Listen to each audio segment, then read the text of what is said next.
حضرت امام حسین عالی مقام رضی اللہ تعالیٰ عنہ کی شہادت مبارکہ سے جو ہمیں اسباق ملتے ہیں اس میں سے ایک سبق آپ کی خدمت میں عرض کر دیں۔ پہلے تو یہ یاد رکھ لیں کہ اللہ تعالیٰ نے اپنے محبوب کریم علیہ السلام کی زبان سے ہمیں یہ پیغام دیا ہے کہ تم مجھے یہ کہو کہ اے اللہ، ہماری نماز، ہماری قربانیاں، ہمارا جینا اور ہمارا مرنا یہ سب اس رب کے لیے ہے جو تمام جہانوں کو پالنے والا ہے۔ قل ان صلاتی و نسکی و محیای و مماتی للہ رب العالمین۔ آپ فرما دیجئے بے شک میری نماز، میری قربانیاں، میرا دنیا میں رہنا، پردہ کرنا سب اس رب کے لیے جو تمام جہانوں کا پالنے والا ہے۔ سب سے پہلے تو اپنی زندگی کے اندر 24 گھنٹوں میں سے اچھے طریقے سے سوچ کر، سمجھ کر، فکر کر کر غور کریں کہ ہمارے پاس 24 گھنٹوں میں سے کتنا وقت ہے جو ہم نے صرف اس لیے صرف کیا ہے کہ ہمارا دین کچھ تھوڑا سا آگے بڑھ جائے اور دین کے لیے ہم کچھ اپنے آپ کو پیش کر سکیں۔ اپنے وقت کا تعین کریں، اس کے بعد پھر اپنا جتنا مال اللہ نے دیا ہے اس مال میں سے آپ دیکھیں کہ ہم کیا اس میں سے اتنا کچھ نکال رہے ہیں جو تھوڑا بہت ہمارے مذہب کے لیے، دین کے مشن کے لیے کام آ جائے۔ کچھ نہ کچھ آپ باعث بنے دین پھیلانے کا۔ رسول کریم صلی اللہ علیہ وسلم نے اس ڈیوٹی کو اس رنگ میں بیان کیا ہے۔ حضور نے فرمایا کہ بلغوا عنی ولو آیا، ایک آیت تم تک پہنچ گئی ہے، اب میں تمہاری ڈیوٹی لگا رہا ہوں کہ تم نے اس آیت کو آگے پہنچانا ہے۔ صحابہ اگر ابلاغ دین نہ کرتے، تبلیغ نہ کرتے، اپنے پاس چیزیں رکھتے تو ہم تک دین پہنچتا نہ۔ انہوں نے بڑی ذمہ داری کے ساتھ، روایت حدیث کا معاملہ ہو یا حفظ دین کا، بڑی ذمہ داری کے ساتھ پھر ہمارے محدثین نے محنت کی اور کتابیں جمع کر کے ترتیب دے کے ہم تک پہنچائیں۔ ہماری یہ ذمہ داری ہے کہ ہم خیر کی بات آگے پہنچائیں، خیر کی بات۔ ہمیں بڑی مثالیں آتی ہیں، بڑی ساری چیزیں ہمارے پاس ہوتی ہیں، بڑا کچھ ہم کہہ سکتے ہیں، بڑی ہمیں کہانیاں یاد ہوتی ہیں، تو یہ تو ہمیں الجھا دے گا یہ سارا معاملہ۔ کیا یہ اچھا ہو کہ ہم جمعے والے دن اپنے خطیب صاحب سے جو حدیث سنتے ہیں اسے اچھے طریقے سے ذہن میں بٹھائیں اور پھر پورا ہفتہ گھر کے اندر، بازار کے اندر، گلی کے اندر، دوستوں میں، بچوں میں جب بھی بیٹھیں تو اپنی بات مدینے والے رسول کی بات سے شروع کریں، اور آپ کو ذائقہ اتنا ملے گا کہ کسی نے حضرت ابو ہریرہ رضی اللہ تعالیٰ عنہ سے پوچھا تھا کہ آپ کو کیا شہد لگا ہوا ہے کہ ہر وقت لوگ آپ کے گرد بیٹھے رہتے ہیں، ہر وقت مجمع ہی رہتا ہے؟ کچھ لوگ ہوتے ہیں نا جی، وہ بیٹھ جائیں تو محفل ہو جاتی ہے، چلنے لگیں تو جلوس ہو جاتا ہے۔ کچھ لوگ ہوتے ہیں، تو کہا حضرت آپ کون سا شہد ہے؟ تو حضرت ابو ہریرہ فرمانے لگے شہد میاں کوئی بھی نہیں، میں نہ کسی کو اپنی بتاتا ہوں، نہ باپ دادا کی بتاتا ہوں، نہ برادری قبیلے کی بتاتا ہوں، میں تو جس کو بھی بتاتا ہوں محمد عربی کی بات ہی بتاتا ہوں۔ تو بس یہ آپ سمجھ لیں کہ میری بات بن گئی ہے تیری بات کرتے کرتے۔ تو ایک یہ بات آپ نے ذہن میں رکھنی۔ دوسرا پیغام میرا آپ کے لیے یہ ہے آج کی اس خوبصورت بزم میں کہ دین اور دیندار لوگ ایک نیکی کریں کہ وہ لوگوں کے دلوں میں اگر دین کی محبت نہیں بھر سکتے تو کم از کم نفرت تو نہ بھریں۔ اب تو یقین کریں کہ تکلیف روز بروز بڑھتی چلی جا رہی ہے۔ یوں لگتا ہے کہ دین دنیا میں صرف بحث کرنے کے لیے آیا، لڑائیاں ہی لڑائیاں، مناظرے ہی مناظرے، بحث ہی بحث۔ کیا شکل دکھا رہے ہیں ہم لوگوں کو مذہب کی کہ اس میں صرف بحث ہے، لڑائی ہے۔ نبی پاک صلی اللہ تعالی علیہ وسلم کم ناراض ہوتے تھے، لیکن مسلم شریف میں حدیث ہے، کچھ لوگوں نے شکایت لگائی کہ یا رسول اللہ صلی اللہ علیہ وسلم ہماری مسجد کا امام لمبی نماز پڑھاتا ہے، کوئی اتنا قابل تعزیر جرم تو نہیں تھا، نماز لمبی پڑھاتا ہے۔ تو مسلم شریف میں ہے کہ اللہ کے محبوب صلی اللہ تعالی علیہ وسلم غضبناک ہوئے، اور لفظ کیا ہے؟ حضور فرمانے لگے میں لوگوں کو دین کے قریب کرتا ہوں، تو دور کرتا ہے۔ فرمایا خود پڑھنی ہو تو جتنی مرضی لمبی پڑھنا، لیکن لوگوں کو مختصر نماز پڑھا تاکہ وہ دین کے قریب آئیں۔ حضور مفتی اعظم عالم اسلام شہزادہ اعلی حضرت شیخ مصطفیٰ رضا خان صاحب رحمۃ اللہ علیہ، ہمارے دادا مرشد، آپ کے خلاف کچھ لوگوں نے کتاب لکھی اور بریلی شریف کے عرس میں وہ کتاب بانٹی گئی۔ 24 صفر کو علماء کی وہاں میٹنگ ہوتی ہے اور ہزاروں علماء اس میں راسخ العلم لوگ وہاں موجود ہوتے ہیں، راسخ العقیدہ۔ حضور مفتی اعظم نے وہ کتاب سامنے رکھی اور کتاب سامنے رکھ کے علماء سے کہا کہ یہ شرعی اعتراض ہے مجھ پر اور یہ اس کا جواب ہے، یہ شرعی اعتراض ہے، یہ اس کا جواب ہے، یہ شرعی اعتراض ہے، یہ اس کا جواب۔ جو شرعی اعتراض تھے ان کے جوابات دے دیے۔ فرمایا کچھ انہوں نے نا اخلاقی اعتراضات کیے ہیں تو میں کسی کی ذات پر اتر کر بات نہیں کرنا چاہتا۔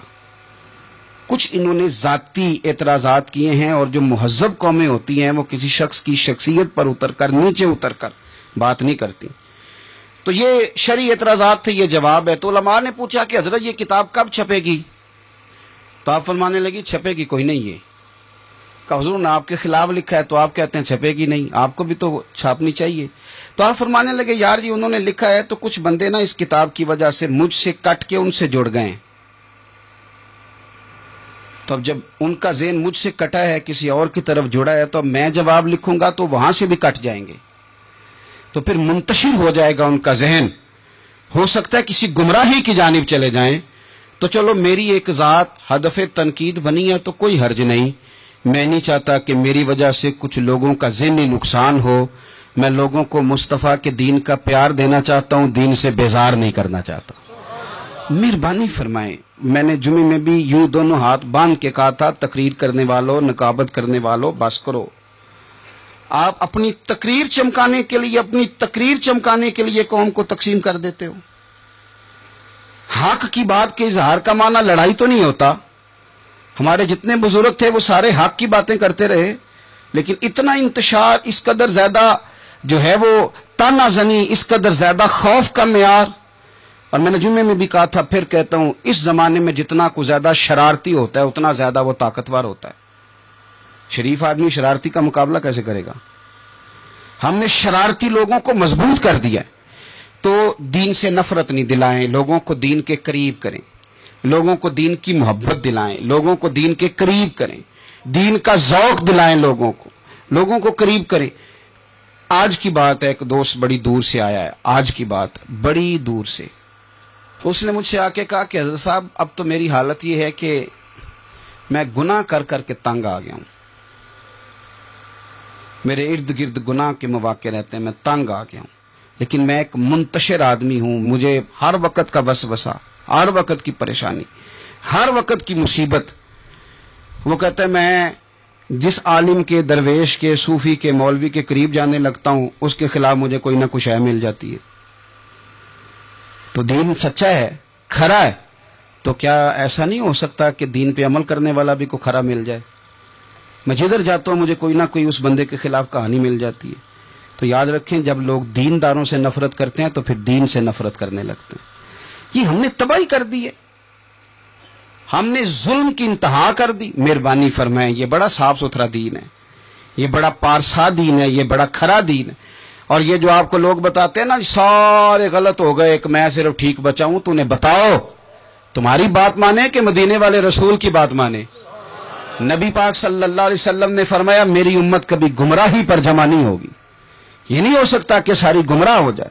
تو اس لیے انتشار کا مزاج چھوڑیں اور لوگوں کو میٹھا، ٹھنڈا، پیارا، خوبصورت دین لوگوں تک پہنچائیں، میٹھی بات کریں اور اچھے طریقے سے لوگوں تک پیغام حق پہنچائیں۔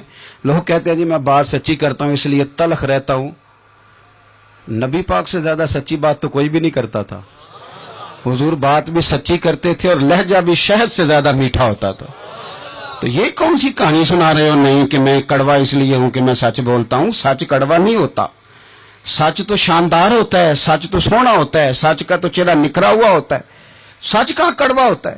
کڑوا کسیلا تو ہے، اس لیے تو نے ساری تباہی اتار دی۔ تیسری بات، آج کی اس گفتگو میں تیسرا پیغام امام علی مقام کی شہادت کے لحاظ سے یہ سنیں کہ ضروری نہیں کہ جو بات آپ کر رہے ہوں سارے لوگ اسے ایگری بھی کریں، یہ بھی ضروری، تو سب کو منوانے کا مزاج بھی چھوڑ دیں، یہ بھی امام حسین کا پیغام ہے۔ اس وقت تو ڈھیر سارے لوگ یزید کی طرف چلے گئے تھے، اور امام علی مقام میدان میں نکلے اور معمولی آدمی نہیں، نواسہ رسول، جگر گوش ہے بطول. یہ جو کربلا کی ریت پہ خون بہا ہے، یہ آپ کو پتہ ہے خون کس کا ہے؟ یہ رسول کریم کا خون ہے. یہ نبی کریم کا خون بہا ہے. اللہ کرے آپ کو سمجھ آئے. نبی پاک کا خون بہ گیا، لیکن 4.5 سال حکومت پھر بھی یزید کر گیا. آپ کو کس بات کی جلدی ہے کہ سارے لوگ مان جائیں اور سارے ہمارے پیچھے لگ جائیں اور سارے جو میں کہہ رہا ہوں اس کے پیچھے لگ جائیں؟ یہ آپ کو جلدی کیوں ہے؟ مجھے جلدی کیوں ہے؟ بھئی وہ 4.5 سال پھر بھی نکال گیا. حضرت یوسف علیہ السلام پر جناب زلیخا نے الزام لگایا تھا. حضرت یوسف سچے تھے، پر پورے مصر میں اس نے بات بھی پھیلا دی. 12 سال جیل میں بھی رہے، تھے تو سچے نا، لیکن اس سچ کو نکھرتے 12 سال لگ گئے.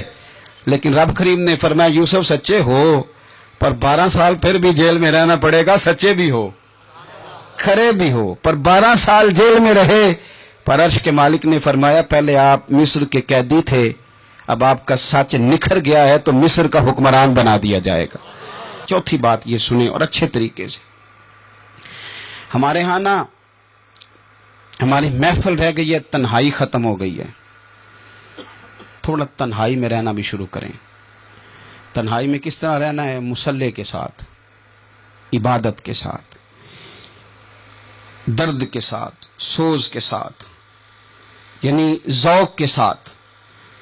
کوئی نعت چلا لیں آپ، اور آپ ہوں، کلام ہو اور مدینے والے رسول کی یاد ہو. بے آباد نہ رکھیں، اپنے دل کو آباد رکھیں. یہ تھوڑی بہت مل کے عبادت ہے تو کر لیں، ورنہ اکیلے بھی ہم پلاننگ ہی کرتے رہتے ہیں، دوستوں میں بھی سازشی کرتے رہتے ہیں. دفع کریں، سیاستیں ہوتی رہتی ہیں، یہ کب جان چھوڑتی ہیں. لیکن کچھ نہ کچھ وقت مصلی کو ضرور دیں. 9-10 محرم کی درمیانی رات عمر بن سعد امام علی مقام کے خیمے میں آیا اور آ کے کہنے لگا حسین باتیں 2 ہی ہیں.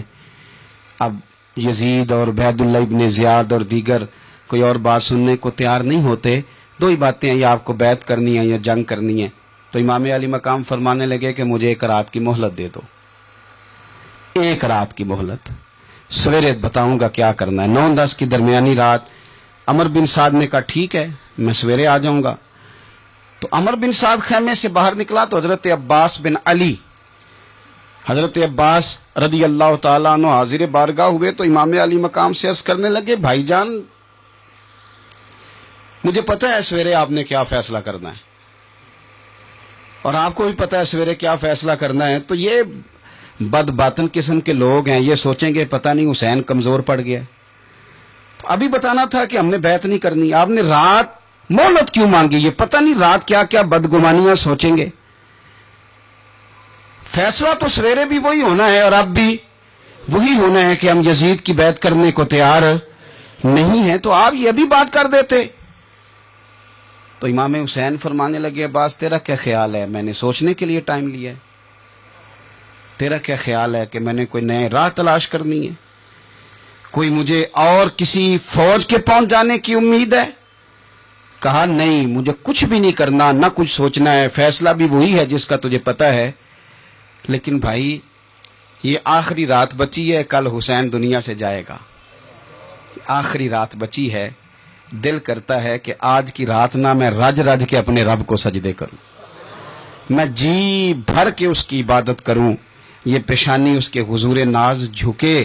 او یار حسین ابن علی تو ایک رات باقاعدہ بچائیں کہ میں نے اللہ کے حضور حاضری دینی ہے اور تو ساری راتیں ضائع کر دیتا ہے. تو تنہائی میں کچھ نہ کچھ عبادت کریں.